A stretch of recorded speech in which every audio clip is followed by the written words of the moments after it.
Assalamualaikum warahmatullahi wabarakatuh. Apa kabar pemirsa?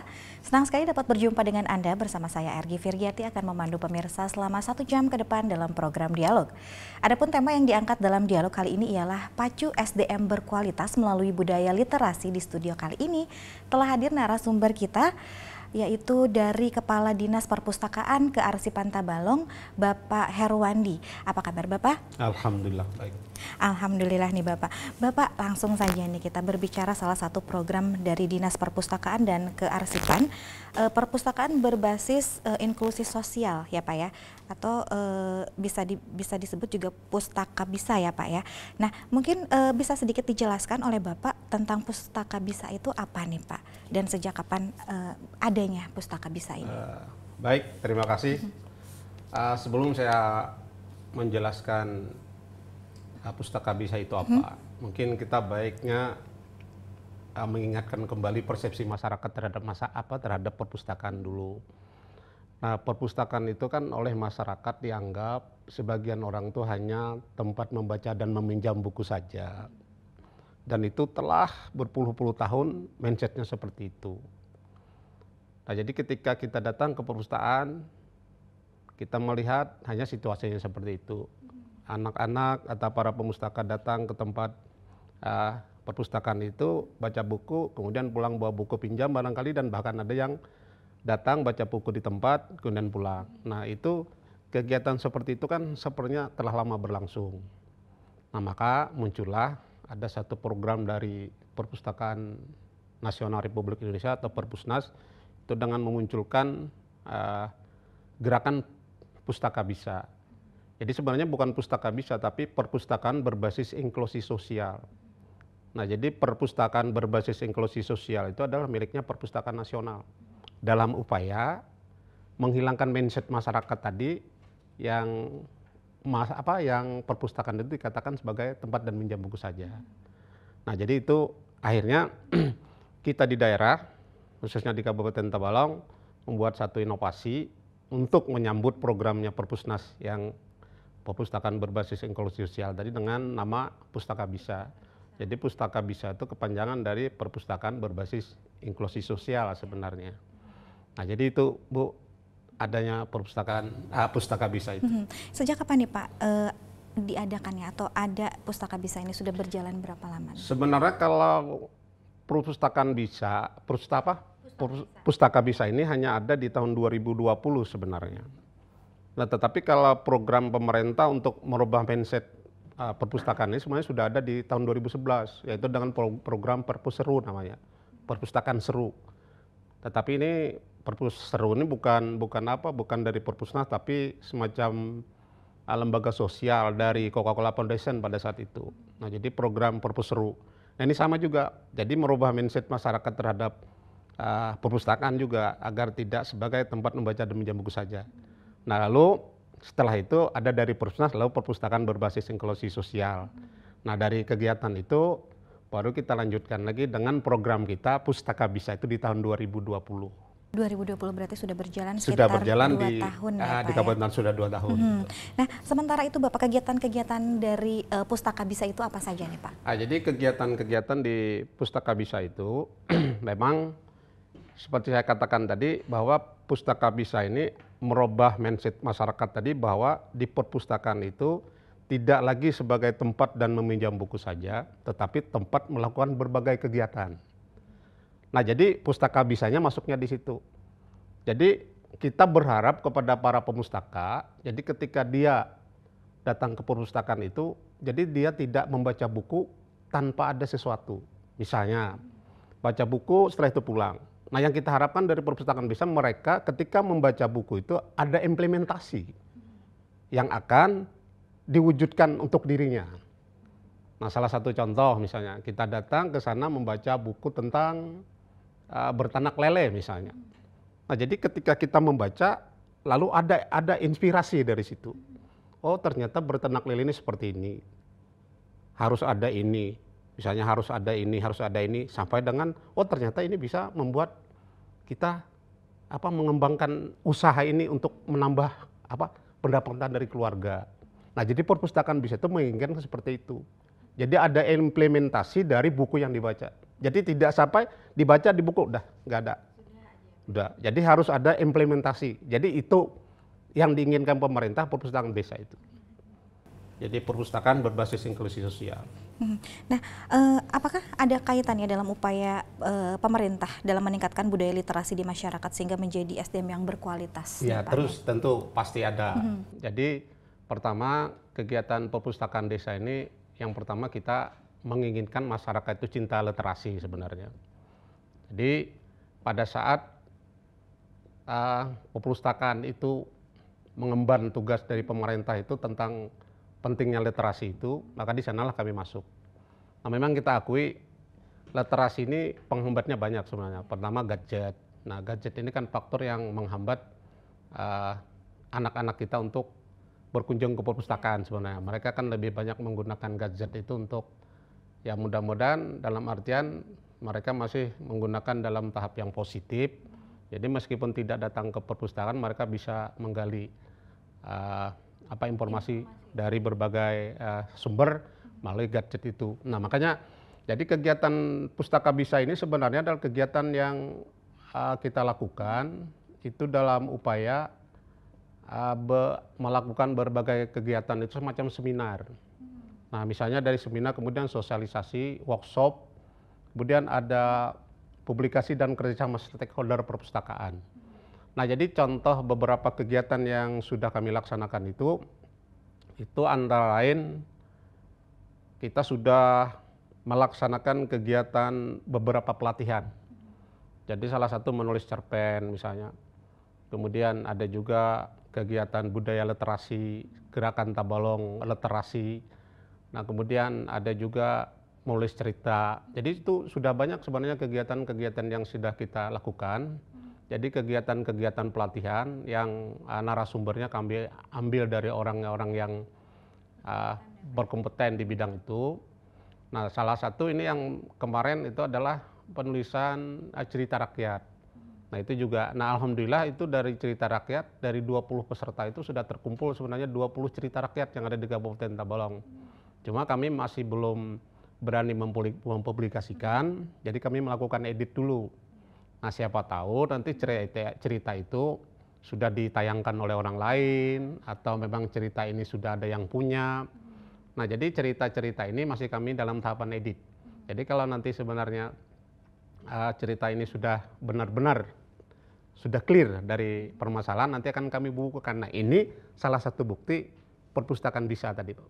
Jadi Pustaka Bisa tadi itu salah bukti. Jadi mereka punya, setelah membaca tadi kan, nah mereka punya gambar, punya inisiatif lah untuk mengembangkan diri itu. Jadi salah satunya dimulai dari hal seperti itu. Menjadi hal yang kecil tadi ya. Nah, Bapak, apakah ada tantangan ataupun hambatan dalam menjalankan program dari Pustaka Bisa ini? Mengingat tadi yang Bapak sampaikan bahwa merubah mindset itu bukan waktu yang singkat, membutuhkan waktu yang cukup lama ya Pak ya. Nah, bagaimana nih Pak untuk hambatan atau mungkin kendala yang bisa didapat nih Pak? Ya, pastinya Bu, kalau setiap program baru itu pasti banyak menemui kendala, menemui masalah. Ya, masalah sebenarnya kalau di kami itu di Dinas Perpustakaan dan Kearsipan itu lebih ke sumber daya manusia. Nah, karena sumber daya kami terbatas, contoh yang membidangi bidang ini itu cuma ada 4 orang. 1 kabit, 2 pustakawan yang dulu kasih kan, nah sama ditambah tenaga TKS 3 orang.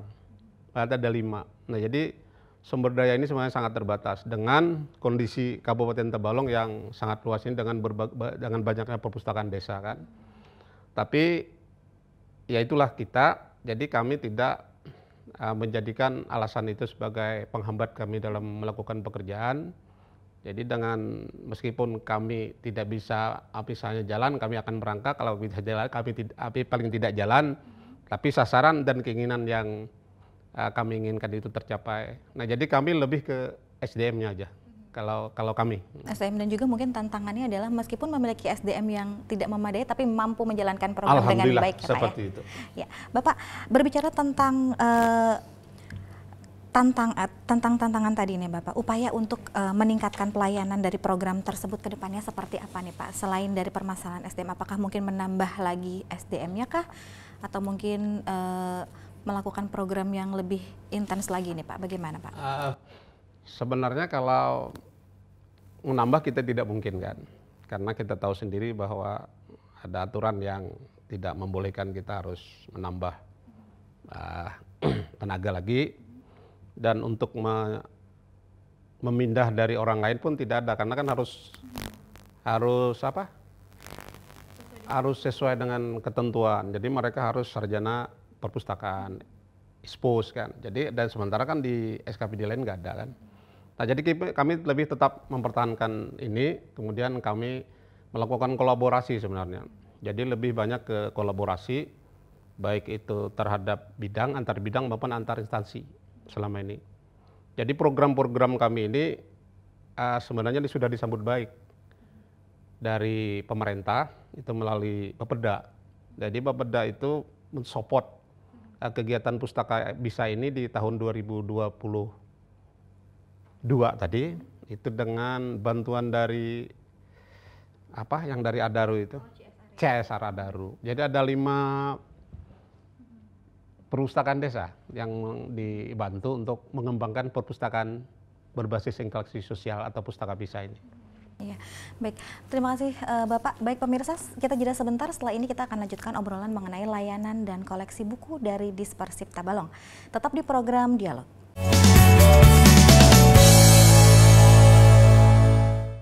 Kembali lagi pemirsa di program Dialog, dan kita akan lanjutkan perbincangan kita dengan Bapak Kadis nih. Bapak, di Dinas Perpustakaan Tabalong ini juga memiliki program layanan ya Pak ya. Nah, boleh dong Pak disebutkan layanan apa saja yang dimiliki oleh Dispersip Tabalong nih? Baik, layanan ini salah satu kunci juga dalam upaya meningkatkan literasi masyarakat.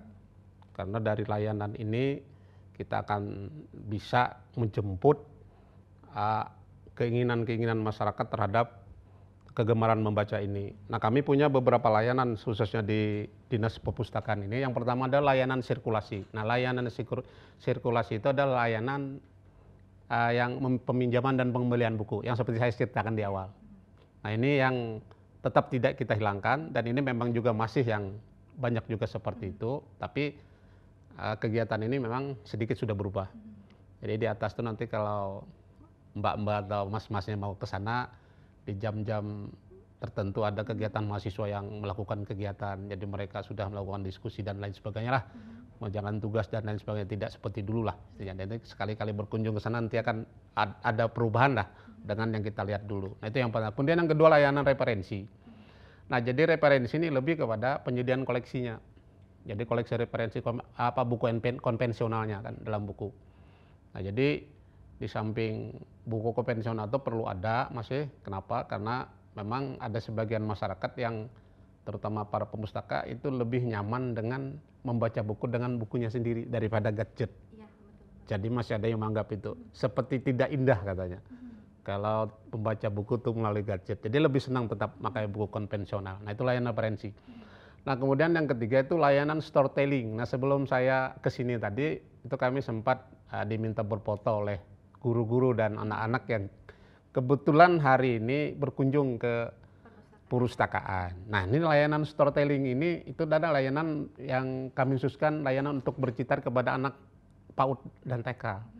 Nah kita di sana ada punya layanan yang tempat bermain dan sebagainya. Nah jadi ketika mereka ini datang, nah jadi ada petugas pustakawan kita yang memandu kegiatan tersebut. Jadi di sana ada cerita dan lain sebagainya, kegiatan membaca yang sesuai dengan usianya.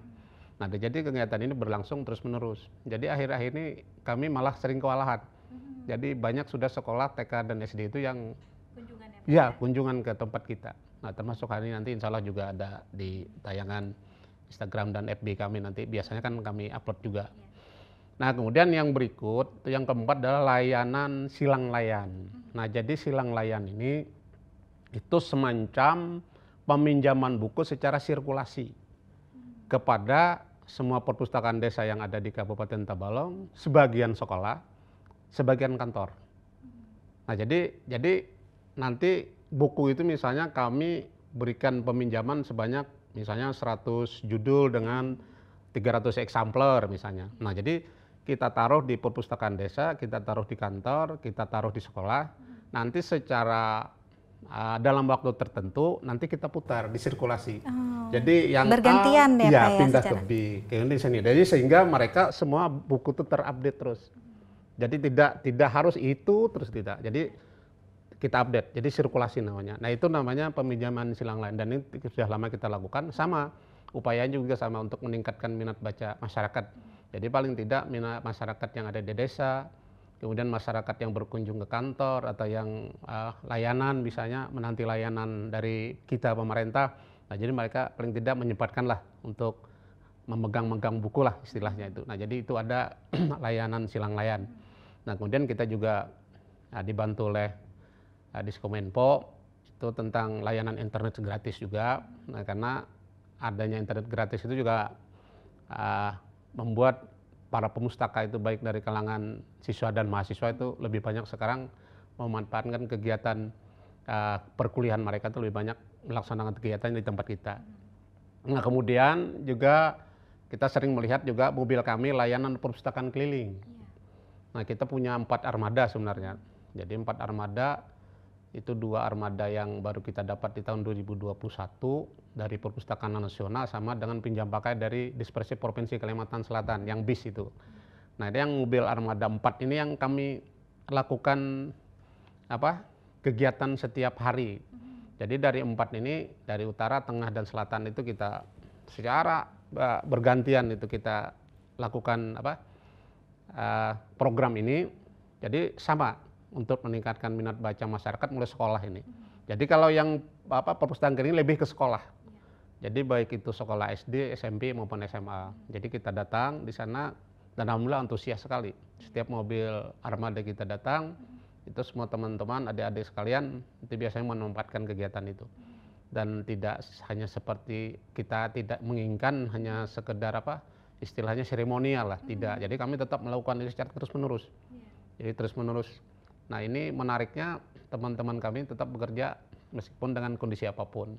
Nah jadi istilahnya teman-teman ini bekerja lillahi ta'ala gitu. Coba dibayangkan aja sekian banyak yang di Kabupaten Tabalong. Cuma yang tidak terjamah memang kami akui daerah-daerah terpencil memang belum bisa kami jamah karena kondisi mobil kami tidak punya yang mobil yang skala itu. Nah kemudian layanan Minggu Ceria. Nah jadi nanti kalau teman-teman hari Minggu itu ikut kegiatan di Expo, nah di Expo Center itu ada, kita punya armada juga di sana, layanan baca di tempat. Nah itu juga upaya kami juga. Nah alhamdulillah juga dimanfaatkan oleh masyarakat, terutama para orang tua yang memang membawa anaknya dan selalu mengajak paling tidak mampir di mobil layanan kami. Nah kemudian ini yang tidak kalah penting, tapi juga membuka sebenarnya layanan magang yang dulunya belum terlalu familiar dan belum terlalu dilihat. Nah ini kami sejak kami kemarin ini harus layanan magang. Kenapa? Karena kan saya juga berasal dari dinas pendidikan sebelumnya, jadi tahu persis seperti apa perpustakaan itu di sekolah.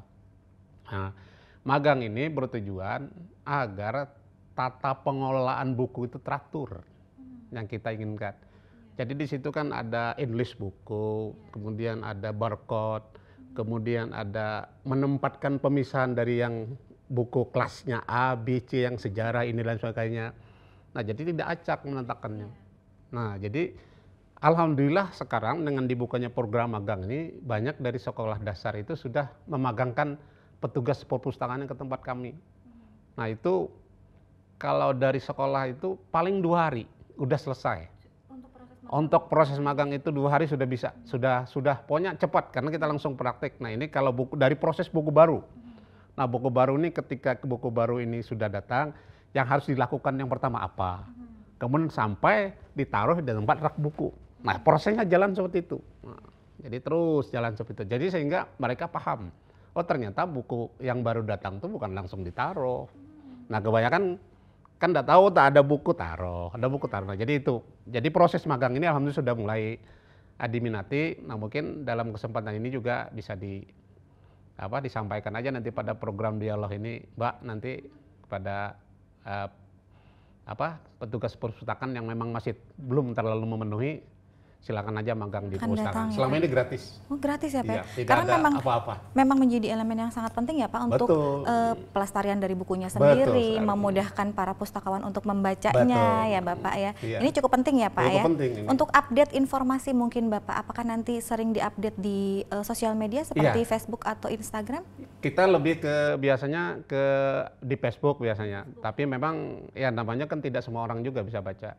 Nah, memang program ini juga nanti kami akan terus sampaikan minimal kepada mitra tadi. Makanya kami ada nanti program menjalin kerjasama nanti dengan Dinas Pendidikan juga. Nanti akan kami bantu lah istilahnya para petugas perpustakaan mereka agar memiliki pengetahuan tentang bagaimana mengelola perpustakaan itu. Nah, kemudian yang berikut ada lagi layanan bermainan anak. Nah, itu seperti yang saya sampaikan tadi, itu anak-anak TK. Jadi mereka datang bermain aja. Jadi ada kita punya alat-alat bermain lah. Playground ya, Pak ya. Betul, meskipun ya dibanding dengan punya orang yang di mall beda lah, tapi paling tidak itu sangat membantu dan setiap hari diminati juga. Jadi para orang tua banyak juga membawa anaknya di situ, daripada dia di luar kan nanti tidak bisa juga dilihat, tidak bisa terjaga, jadi lebih baik orang tuanya juga sampai ke situ. Kemudian yang terakhir ini yang kemudian ada wisata edukasi. Yang wisata edukasi tadi belajar sambil bermain. Nah, ini yang tadi juga. Nah, kemudian yang paling terakhir itu mungkin Mbak sendiri dan teman-teman mungkin tidak tahu, kita punya e-posda sebenarnya. Elektronik Perpustakaan Daerah. Jadi kita punya buku digital. Nah, buku digital ini hadir ketika pandemi. Nah, jadi kan ketika masyarakat sudah sulit untuk datang karena dibatasi oleh aturan. Nah, jadi ada program teman-teman yang namanya Elektronik Perpustakaan Daerah. Jadi buku memang e-posda ini masih terbatas, Bu. Jadi terbatas dari jumlah koleksi. Jadi jumlah koleksinya tidak terlalu banyak. Karena proses peminjaman di e-posda ini dengan konvensional tidak jauh beda. Jadi kalau misalnya kita tersedia buku, dipinjam Mbak sudah satu, yang satunya dipinjam temannya yang lain, misalnya 1 minggu, nah dalam 1 minggu 2 buku itu tidak bisa muncul. Nah, itu kelemahan karena keterbatasan koleksi tadi. Itu e-posda. Jadi itu beberapa layanan yang ada di Dinas Perpustakaan Kasipan dalam upaya meningkatkan minat baca masyarakat khususnya di Kabupaten Tabalong. Baik, Bapak, di antara semua layanan yang tadi Bapak sebutkan, layanan apa yang menjadi unggulan dari Dispersip Tabalong? Ke depan kami menginginkan yang jadi unggulan itu e-posda. Nah, karena e-posda ini kita tidak mungkin bisa mengharapkan masyarakat di Kabupaten Tabalong itu hadir di perpustakaan untuk membaca buku konvensional. Nah, tidak mungkin bisa. Nah, tapi dengan ada e-posda ini, mereka bisa mengakses melalui gadget mereka dimanapun mereka berada. Nah, tetapi tentunya seperti apa yang kelemahan-kelemahan yang saya sampaikan tadi, itu yang akan kami perbaiki. Pertama, mungkin dalam waktu ke depan kami minta penambahan jumlah koleksinya, kemudian jumlah judulnya juga. Nah, jadi dengan banyaknya buku dengan jumlah koleksi dan jumlah judul yang banyak, itu nanti akan membantu teman-teman yang menggunakan gadget. Jadi sehingga mereka tidak lagi lah gadget ini digunakan untuk yang dianggap sebagian orang itu tidak terlalu penting. Nah, jadi mereka juga bisa memanfaatkan e-posda ini nantinya. Nah, kita berpindah ke soal ini Bapak, tentang kunjungan ke Perpus ya. Bagaimana nih Pak, animo kunjungan yang datang ke Dispersip Tabalong, jumlahnya dari tahun ke tahun apakah mengalami peningkatan atau penurunan nih Pak? Ya, kalau sebelum terjadinya COVID, tahun ke tahun itu meningkat. Nah, semakin meningkat tiap tahun. Nah, kalau sejak tahun 2019 sampai dengan tahun 2020 itu puncaknya, yang boleh dikatakan puncaknya puncaknya COVID, hampir kunjungan itu hanya 1-2 karena kita dibatasi semua kan dengan aturan juga. Kemudian jarak kita bagi, sebagian juga masyarakat takut kan juga berkumpul. Nah, jadi akhirnya di puncak di 2020 memang puncaknya kunjungan itu menurun, sangat menurun padahal. Nah, baru di tahun 2021 tadi itu sudah mulai terjadi peningkatan. Nah, itu totalnya sampai akhir di tahun 2021 itu kita ada 43.352 orang dalam 1 tahun. Di tahun 2021. Nah, di tahun 2022 ini pasti meningkat lagi karena kita sudah melihat bagaimana animo masyarakat untuk berkunjung ke perpustakaan. Nah, sementara untuk koleksi buku nih, berapa jumlah dan jenis koleksi buku yang tersedia di Dispersip Tabalong nih Pak? Nah, kalau Dispersip Tabalong itu sampai saat ini memiliki 34.879 judul. Nah, jadi judulnya, tapi jumlah eksemplarnya itu sebanyak 66.903 eksemplar. Nah, jadi koleksi yang tersedia pada Depersip itu terdiri dari koleksi umum, kemudian pelajaran bagi pelajar, kemudian ada koleksi referensi yang khusus diminta oleh dari teman-teman yang memang menginginkan, itu biasanya dari pengadaan.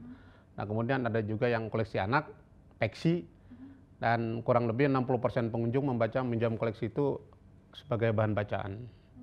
Nah, jadi sudah lumayan kalau dari segi jumlah. Cukup banyak di perpustakaan ya. Tentang perarsipan nih Bapak, apakah ada inovasi pengarsipan berbasis elektronik nih Pak? Nah, kalau kearsipan ini lagi tren sebenarnya. Jadi ada satu aplikasi nasional sebenarnya yang diluncurkan oleh Arsip Nasional Republik Indonesia, itu bekerja sama dengan Kementerian Dalam Negeri, Kemenpan. Nah, itu satu judul aplikasinya adalah Srikandi, Sistem Informasi Kearsipan Dinamis Terintegrasi. Nah, jadi aplikasi ini aplikasi baru sebenarnya, tetapi kita sudah mulai melaksanakan penggunaannya. Nah, di tahun 2022 ini kita sudah melakukan BIMTEK Srikandi ini terhadap kepala OPD. Yaitu kemarin ada teman-teman yang dari TP Tabalong juga yang meliput kegiatan kami di sana di Hotel Dapam Banjarbaru. Nah, itu dalam upaya meningkatkan kearsipan ini kita mengawalinya dari Srikandi ini. Jadi Srikandi ini lebih kepada surat masuk dan surat keluar serta tanda tangan elektroniknya, Bu. Nah, untuk penggunaan dan pemanfaatnya bagaimana nih Pak? Apakah efektif atau mungkin sangat membantu? Bagaimana nih Pak? Kalau penggunaannya itu sangat efektif dan sangat membantu, terutama tentang tanda tangan elektronik. Nah, bisa dibayangkan nanti Pak Sekda itu kalau keluar 1 atau 2 hari aja, bagaimana tanda tangan Pak Sekda di atas meja itu kita lihat sendiri. Nah, dengan munculnya aplikasi Srikandi ini, itu aplikasinya kan dengan menggunakan sistem TTE, tanda tangan elektronik. Dan semua kepala OPD sudah menggunakan TTE ini. Nah, TTE ini berasal dari mana? Dari aplikasi Srikandi. Nah, tapi penggunaannya, leading sektor penggunaan aplikasi ini ada pada Diskominfo. Nah, jadi makanya di sana kerjasamanya di berkolaborasi itu berkolaborasi. dengan Kominfo. Jadi ya, itu Bapak? Kominfo dengan Dispersip itu melakukan kerjasama yang sangat baik dan kami sangat berterima kasih pada Diskominfo itu karena dengan mereka inilah aplikasi Srikandi ini bisa berjalan sangat baik. Nah, jadi aplikasi Srikandi itu nanti kalau memang ini akan terus berjalan dengan baik, itu manfaat yang kita dapat itu salah satu yang paling bermanfaat itu nantinya akan mengurangi penggunaan kertas itu. Nah, jadi kan selama ini kita lebih ke kertas, tapi kita sudah kalau masuk dalam sistem, itu nanti semua hal-hal yang ini tadi akan berkurang. Dan tentunya dengan berkurangnya itu tentu anggaran bisa kita alihkan kepada program-program yang lebih efektif lagi. Juga dan juga ini apa ya, global warming ya Pak ya. Betul. Ya, ternyata memang perpustakaan ini benar-benar ya Pak, tidak hanya untuk meminjam atau misalkan membaca buku, tapi banyak sekali layanan dan kegiatan yang ada di perpustakaan ya Bapak ya. Baik pemirsa, setelah ini kita akan berdialog lagi mengenai inovasi Dispersip Tabalong, tetap di program Dialog.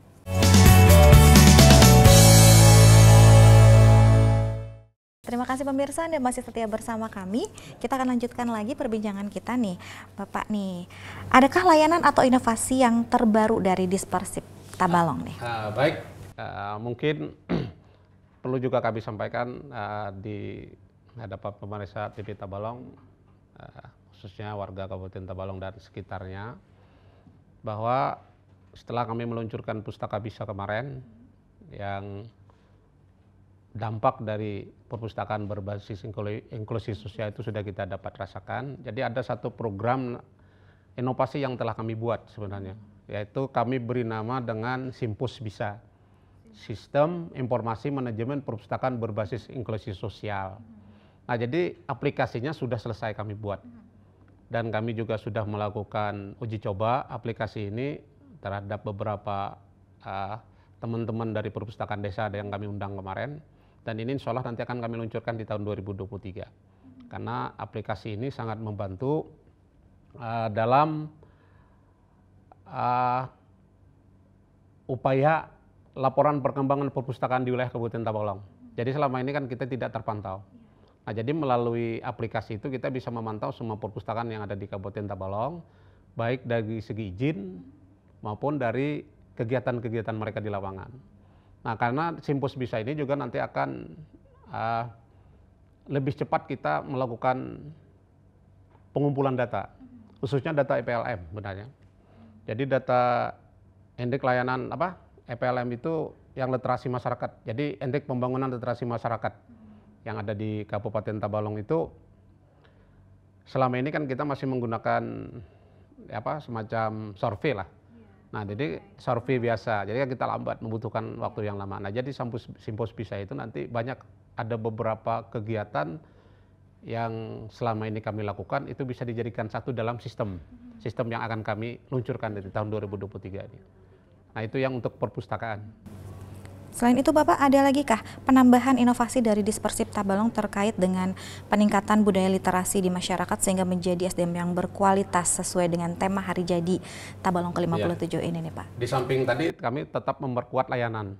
Jadi karena layanan ini yang perlu kita perkuat itu adalah layanan masyarakat yang pertama memang dari segi jaringan internet mereka tidak bisa mengakses biasanya. Nah, jadi kita lebih ke sana.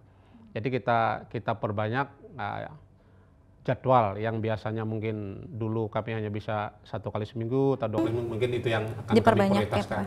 Jadi intinya masyarakat yang ada di Kabupaten Tabalong itu kami berharap semua terlayani. Jadi kita berharap bahwa generasi kita ke depan itu mereka ada generasi yang pintar-pintar di atas kita lah. Jadi dengan generasi emas yang diharapkan oleh pemerintah, tentunya literasi ya yang jadi ukuran. Nah, jadi literasi ini tidak kita serahkan kepada anak-anak kita saja, tapi para orang tua. Jadi tergantung orang tuanya juga. Jadi marilah bersama-sama kita menjadikan anak-anak kita ini ada anak-anak yang mencintai literasi ya Pak ya. Jadi setiap hari. Jadi ada program, nanti juga kami akan melakukan program 30 menit membaca. Selama ini sebenarnya sudah program literasi itu, tapi ini akan kita galakkan lagi. Tapi itu bukan dari kami tapi kalau ini yang dari kami. Nanti ada program itu yang nantinya kami akan melakukan kerjasama dengan instansi yang terkait dengan ini. Nanti ada program itu. Baik. Terakhir Bapak, apa harapan atau target ke depan dari Dispersip Tabalong nih Pak? Perlu kami sampaikan yang terkait dengan ini bahwa indeks pembangunan literasi masyarakat Tabalong sebenarnya sudah di posisi 54,51%. Kita memiliki targetnya itu di 55. Jadi posisi kita sebenarnya sudah bagus. Ya aman hasil dari survei. Tapi kalau EPLM secara nasional untuk Kalimantan Selatan kita nomor 1. Itu 48, berapa itu di atas. Nomor 2-nya Gorontalo kalau tidak salah itu 28. Jadi 20 digit kita di atasnya. Nah, jadi Tabalong juga termasuk yang tinggi juga di kabupaten kota yang ada di Kalimantan Selatan. Nah, jadi tentunya ini tidak lepas dari teman-teman sekalian, terutama media. Kami terus terang berterima kasih dengan media TV Tabalong ini yang selalu mensupport kami dalam berbagai kegiatan sehingga kegiatan-kegiatan kami itu bisa dilihat oleh masyarakat sebenarnya. Justru dari situ lalu masyarakat mulai tergerak hati mereka dengan pemberitaan-pemberitaan yang disampaikan oleh media TV Tabalong. Nah, kemudian juga kami tentunya akan menambah jumlah koleksi dalam upaya meningkatkan minat baca juga. Jadi minatnya koleksi-koleksi yang digandrungi lah istilahnya. Nah, terutama kami juga memang ada beberapa koleksi lagi yang belum bisa kami hadirkan secara utuh. Misalnya koleksi yang tentang pesantren itu masih belum bisa kita secara utuh. Tapi kalau sebagian sudah ada. Tapi ada beberapa perpintaan yang belum kami bisa serap lah istilahnya. Kemudian mudah-mudahan dari jumlah SDM-nya juga semakin tahun bisa semakin meningkat. Nah, kemudian perpustakaan yang dibina, kemudian anggota perpustakaan keterlibatan masyarakat. Nah, ini yang akan kita jadikan prioritas di tahun depannya ini. Nah, kemudian harapan kami tentunya berkat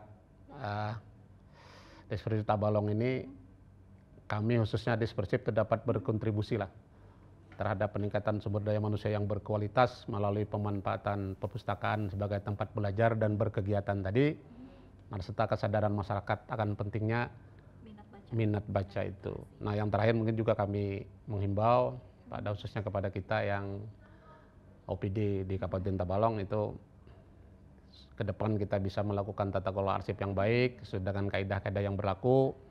Kemudian kita bisa menempatkan aplikasi Srikandi itu sebagai sesuatu terobosan yang membantu kita untuk memudahkan kita dalam melakukan maksudnya pengelolaan arsipnya melalui yang dulu manual menjadi elektronik. Itu aja barangkali. Ya, Bapak, terima kasih banyak Bapak. Semoga harapan dan juga keinginannya tercapai Bapak. Amin. Dan juga untuk program-programnya berjalan dengan baik dan lancar dan peningkatan pelayanan yang lebih baik lagi Bapak. Terima kasih. Tidak terasa perbincangan kita kali ini sudah berakhir. Terima kasih sekali lagi kepada Bapak Herwandi yang telah meluangkan waktunya dalam program Dialog. Saya Ergi Virgiati beserta kru yang bertugas pamit undur diri. Semoga kita dapat berjumpa kembali minggu depan. Tetap saksikan program Dialog hanya di TV Tabalong dan YouTube program TV Tabalong. Akhir kata, wassalamualaikum warahmatullahi wabarakatuh. Waalaikumsalam warahmatullahi wabarakatuh.